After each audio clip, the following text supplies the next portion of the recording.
इस वीडियो में हम comparative statement of profit and loss को समझेंगे और इसमें जो क्वेश्चन हमें दिया हुआ है वो रेवेन्यू फ्रॉम ऑपरेशन है 2017 मार्च 31 मार्च 2017, 31 मार्च 2016। 31 मार्च 2017 की जो वैल्यू होंगी वो करंट ईयर की हो जाएंगी और 2016 की जो होंगी वो प्रीवियस ईयर की वैल्यूज हो जाएंगी। तो इसमें जो है हमें 24 लाख दी हुई है, 18 लाख दी हुई है। अब यहाँ पर वो कह रहा है कि अदर इनकम जो है वो percentage of revenue from operation है, यानी 15%, 25%। और जो आपके जो एक्सपेंसेस हैं वो percentage of revenue from operation है, वो हैं 60% और 50%।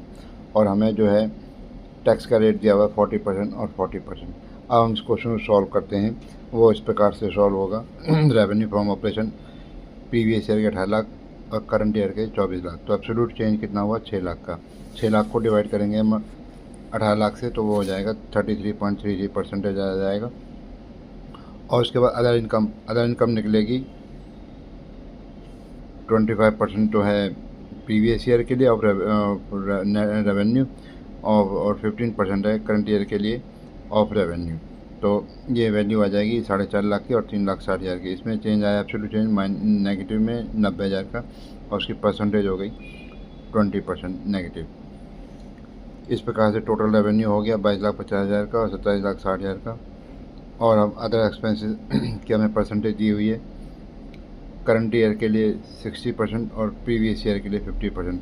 तो हम करंट ईयर के लिए जो हम निकाल लेंगे 60% निकाल लेंगे, और वो आ जाएगी हमारा 14,40,000, और प्रीवियस ईयर के लिए हो जाएंगे 9 लाख। इस प्रकार से उसमें एब्सोल्यूट चेंज आया 5,40,000, और रेशो हो गई हमारी 60, यानी परसेंटेज हो गई हमारी 60%। अब हमारा जो है प्रॉफिट बिफोर टैक्स हो गया 13,50,000 का, 13,20,000 का। अब इसके ऊपर टैक्स जो है 40% का हो गया, तो हम वो 40% निकाल लेंगे। इसी प्रकार से यहाँ पर भी हम 40% निकाल लेंगे, और हमारा जो टोटल जो प्रॉफिट आफ्टर टैक्स हो गया 8,10,000 का और 7,92,000 का। अब जो टोटल जो चेंज आया है प्रॉफिट बिफोर टैक्स में 30,000 का आया है, और उसकी जो है परसेंटेज 2.2 नेगेटिव हो गई। इसी प्रकार से प्रॉफिट ऑफ टैक्स में जो चेंज आया है 12,000 का है, उसकी परसेंटेज 2.22 हो गई।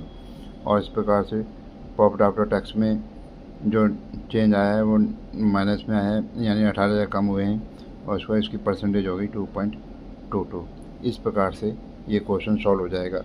बच्चों को ध्यान रखना है कि वो किस परसेंटेज के ऊपर वो खर्चों को या अदर रेवेन्यू को निकालने के लिए कह रहा है, और उसको ध्यान रख के ही क्वेश्चन को सॉल्व करना है।